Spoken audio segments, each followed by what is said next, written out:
Chapter 23. Jack ran behind John as they raced for the fencing around the busy warehouse. They only had a little over an hour's worth of night left before dawn would start to creep in over the horizon. They needed to get in and out fast if they wanted that blackout to do any good. "We're running under cover," Eleanor said from behind them, the words suddenly having an odd connotation it didn't the first time he had heard them say it in the driveway. The air rippled around them as they neared the fence, obscuring them from view.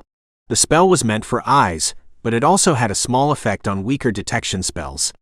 John formed his hand into a fist, and after taking a moment to gather his magic there, punched out. A blast of freezing cold air hit the metal links of the fence. Ice crystals formed on each of them as they froze together and began to creak. He nudged them with a boot, shattering them all in an instant, and leaving them with a way inside the fence. The group crunched over the frozen metal remains and ran towards the large warehouse that Eleanor had indicated. That would be where she would need to take a minute to cast the blood-to-blood calling spell.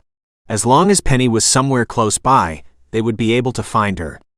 Chantal raised the same magnifying tube Jack had seen her use before and gave the front a quick twist. It narrowed the beam down to a laser-like focus, something that would be hopefully less noticeable in the urban environment. There aren't any wards or other perimeter spells around the area. I made sure of that when I first located them. Eleanor told them all as they reached the side of the warehouse. Chantal can cut our way in through the side, or we can use the door. It's up to you.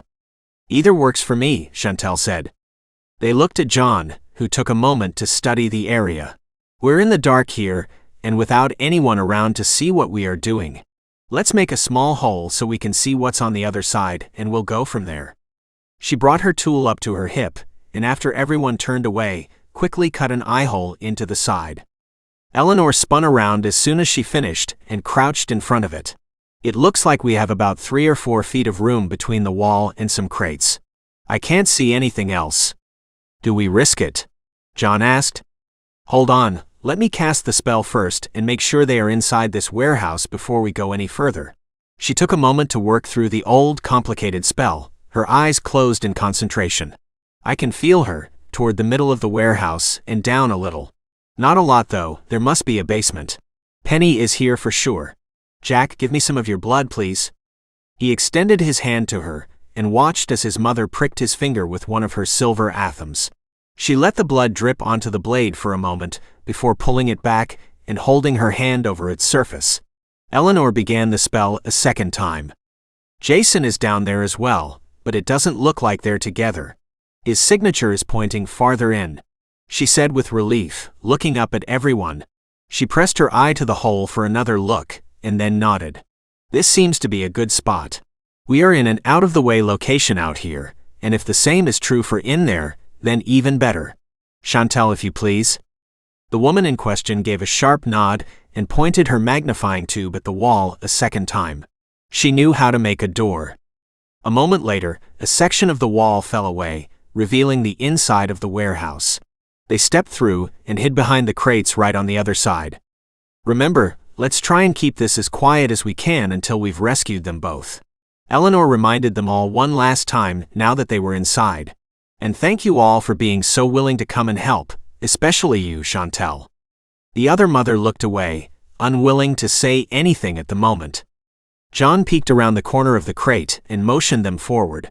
They have cameras pointed at the stairs, and I imagine at each of the entrances as well. Making our own was the right call. Kaitlyn, once we get close, it'll be up to you to make sure they no longer work. I want something quiet, but powerful enough to ruin them if they happen to be shielded for sure protection. She nodded nervously, her face pale. Just point them out to me, and I'll do my best. I didn't see anyone patrolling this area. They might be all down by the loading docks with the trailers at the moment. He gave them each a moment to breathe. Let's do this. The first camera I saw is about 20 feet above our heads, and there may be more. Keep your eyes open and call them out if you see them. The only stairs I saw were going up. There was no sign of the ones going down.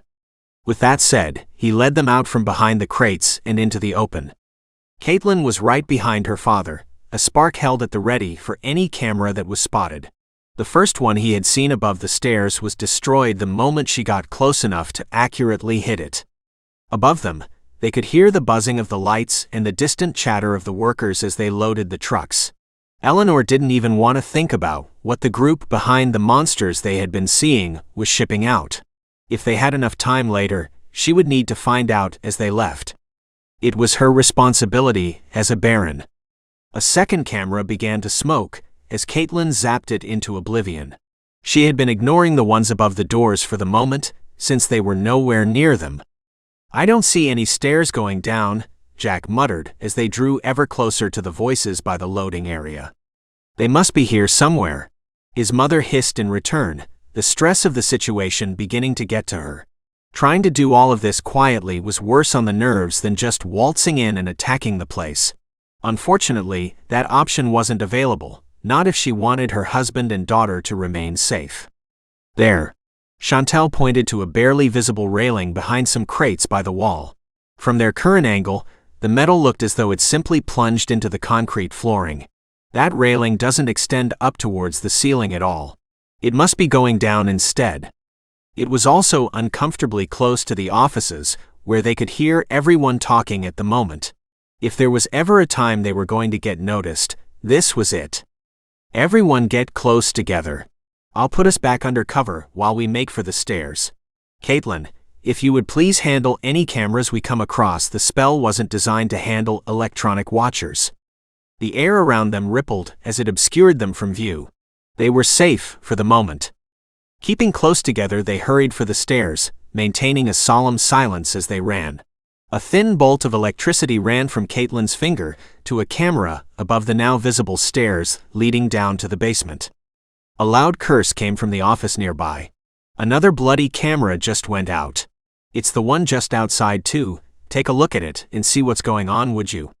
They all stilled feet from the stairs and held their breath as a warehouse security guard appeared. The man looked up at the smoking camera for a brief moment, before shaking his head. "Stupid old building. Sure, the new owners will pump money into the place with fancy equipment, but they won't even upgrade the wiring." He went back inside the office and closed the door. "It's just a power surge knocking them out. They'll need to be replaced. Those weirdos down below are probably playing with some expensive toy down in the basement that draws a ton of power or something." Eleanor cracked her knuckles and took a step towards the stairs. If she could take a shot at the people who had been messing with her territory and had dared to take her family while she was here, then all the better. There were some things you just didn't do. Messing with Baines was one, toying with her domain was another, and lastly, you never messed with her family. Not if you wanted to live a long, happy life anyway. "Come on, it seems we have a party to crash downstairs," she growled. The metal stairs thunked with every step they took, announcing their presence to anyone listening below. It didn't matter how carefully you stepped on the things, they refused to be quiet. Eleanor kept up the cover spell until they reached the bottom, and entered an entirely different sort of basement than they had been expecting.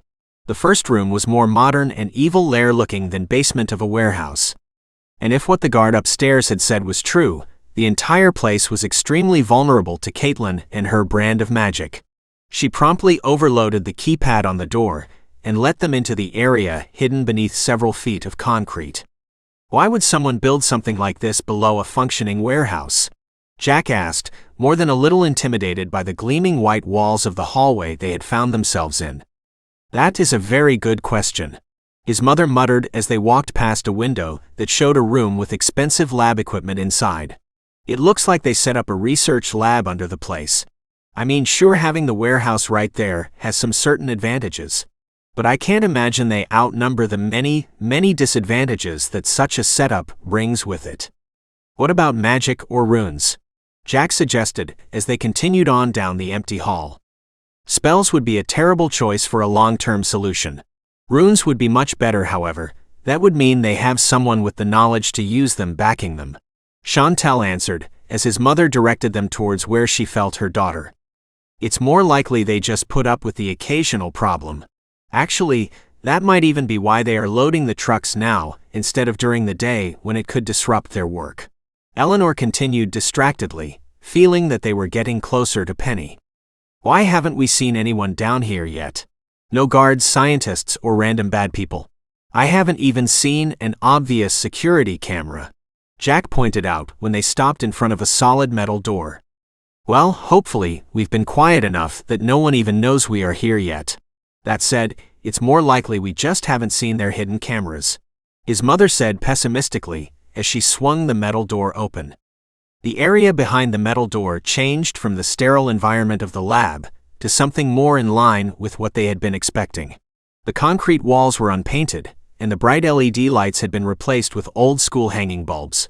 Each one swung softly in a forgotten breeze as they cast the area in a yellowish hue that made everything look sickly.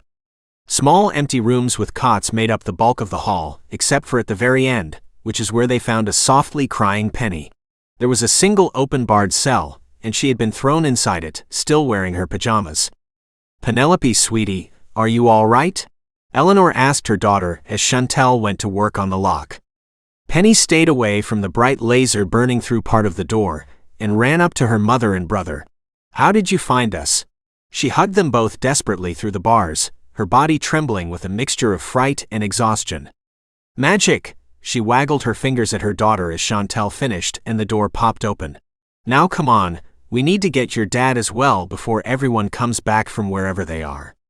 Penny scurried on out of the cell, as though she was afraid it would suddenly lock with her inside again. She sniffed and wiped away her tears, reaching for her brother's hand. "Jack, I need another few more drops of blood so we can locate your father."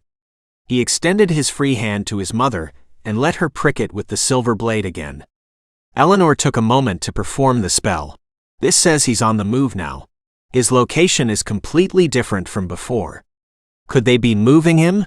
John wondered in his rumbling voice. "Maybe, but why? Were they questioning him this entire time, or do they know we're here? Do you know anything about where they took him, Penny?" Her daughter shook her head. "I never even got to see Dad. I knew he was in the van with me because I could hear his voice, but they covered my eyes as soon as they burst into my room." "What the?" Eleanor ground her teeth together in a desperate effort to stop herself from cursing in front of her daughter. She was too young to see her doing that. "What is going on with this place?" "I'm not sure, but Mom, we should probably hurry before something happens to Dad, or we overstay our welcome and get discovered. If we haven't been already," went unsaid. They hurried back down the bleak hallway of rooms and burst out into the gleaming white of the lab area. Eleanor once more took the lead as she used the spell to track down her husband. "How big is this warehouse?" Kaitlyn asked a minute later. "We must have already passed beyond the boundaries of what we saw above us." "We have," her father replied simply, his face set in a cold stony mask. They had passed any number of off-shooting corridors and windowed rooms with expensive equipment during their short run. This was not a small operation or place, but a serious problem that Eleanor had unknowingly allowed to fester in her domain for too long. Finally, she took them down one last junction, slowing as they heard the sound of fists hitting flesh beyond.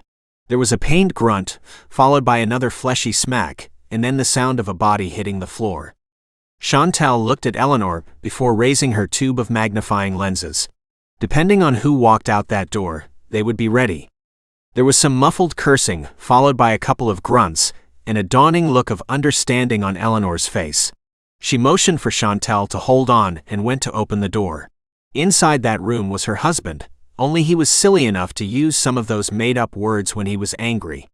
She quietly inched the door open, revealing her husband in all his mostly naked glory, along with the equally naked man on the ground. "Having fun, are we?" Jason dropped the pants he had just stolen from the man and spun around. "Don't do that," he hissed when he saw it was his wife. "You nearly gave me a heart attack. I wasn't sure when you'd arrive, or if you even would. You mentioned some of the domain spells weren't working right anymore." He collapsed onto the floor, in an exhausted puddle, slowly working to finish pulling on the stolen pants. "Have you found Penny yet?" "We got her first." She waited until he was semi-decent, and threw the door open for everyone else to see him. "How did you escape?" Jason looked at the hallway they were standing in, and the unconscious body he was stealing clothes from. "I was still working on the escaping part when you all arrived." He gingerly touched at the red marks all over his bare upper body. "However, It seems that the people who took us were more interested in answers than anything else. After they took us from the house, they brought me down here and began to question me. Why didn't they just use magic? Chantel wondered, silently holding out a hand offering to heal him. Mental magics don't work on him, Eleanor replied with a nod. Even the grand spell has limited effect on him. She finished proudly. John took in the smaller, lean man in approval. This was proof that not all normal people were worthless, especially if he had built up some sort of immunity to the grand spell itself. Penny waited until her father had been healed before releasing Jack's hand and giving the man a hug. That still doesn't explain how you got away. Jack wanted him to finish the story. Sure it does. Ever since I met your mother, I knew something like this would happen eventually, so I've been training. It's why I took you kids to the gun range and made sure you knew how to handle one. We may have been hiding the existence of magic from you, but we both knew that couldn't last forever. He patted Penelope's increasingly red hair. I just had to wait for them to lower their guard, and then attacked. No one expects their magic to not work against an ordinary person like me, after all. John nodded in agreement. It was true, no one would have been expecting their magic to fail against someone ordinary. Can we leave now? Jack asked, anxious to leave this place behind. Jason pushed his daughter back to Jack and pulled on the rest of the ill-fitting clothes, including some slightly too large boots. I'm ready, let's go. Does anyone remember how to get back? Eleanor asked a moment later, as they stood at the first of many confusing corridor junctions. Mom? Penny asked in a small, scared voice. She raised her hand so they could see the small flame that had engulfed the tip of one of her fingers. It wasn't painful for her, but it certainly was scary. Like her mother, she was also extremely well suited for the fire element, and her own flames would never hurt her. Have you been holding on to Jack this entire time? Chantel was looking at the girl's fire engine red hair, making the answer obvious. As they watched, the flame slowly crept down her finger, concealing more of it behind the dancing heat show. Jason, however, seemed only mildly concerned. He had seen his wife do similar things in the past. The one who was actually taking it the worst was Jack, simply because this was the first time he had seen it. His sister smiled up at him. Don't worry, it doesn't hurt. The fire had grown to engulf her entire hand in the few moments since she notified everyone of its presence.